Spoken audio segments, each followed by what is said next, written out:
today I didn't get out. Decided to record an outside video, so I guess I'm just going to tell you a little bit about FoFo here.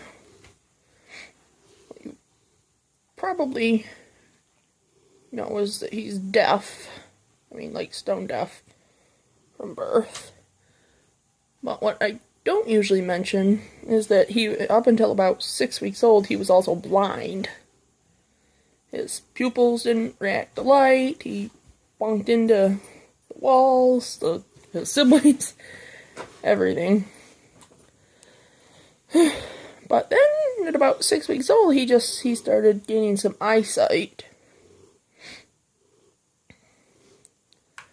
And so, even though I was, already prepared to keep a blind deaf dog, I was, really grateful to not, have to cope with him also being blind. But, as far as just, living with him daily, it's really not any different than, any of the other dogs.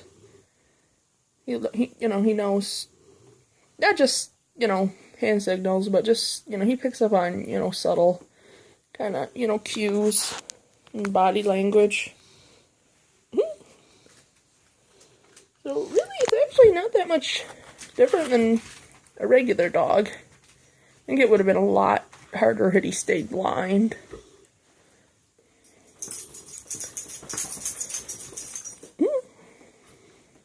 But, hey, Fo. Sweet boy. Oh, and I should probably explain the difference between albinism and leucism. Is he's leucistic. And the difference between the two is albinism is just basically the lack of all pigment. But leucism is obviously the lack of most pigment, but not all of it. Which is why his nose is black and his eye rims have some color. And his eyes are blue instead of pink, although I think albino dogs usually have blue eyes too. Those little lips have some black on them too. So he's definitely not an albino, but he's deaf. And literally, actually, the breeding that produced him actually can't even be repeated, even if I, didn't have morals.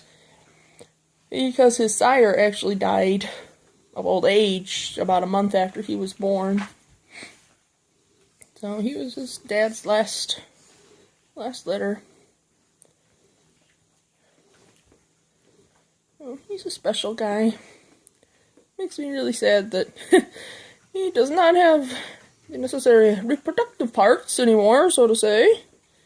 But, keeping intact female dogs around a deaf dog, intact deaf dog, not a good idea. So, you have no cojones. No. Yeah, but you're a sweetie pie. I used to talk to him even though he's deaf. I think he can read lips. Okay, not really, but sort of. I don't know. I think he's probably one of the coolest dogs I've ever had. Kinda interesting to think he might very well be the only one like him as well. Not just, his cross, but, he's not just, an F1a Golden Pyrenees, he's an F1b, which means he's 3/4 Great Pyrenees and 1/4 Golden.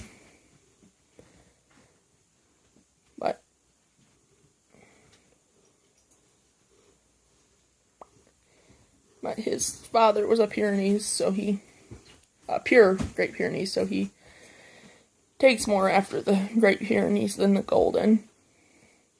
And then, being leucistic and everything, can't help but wonder if he's the only one of his kind.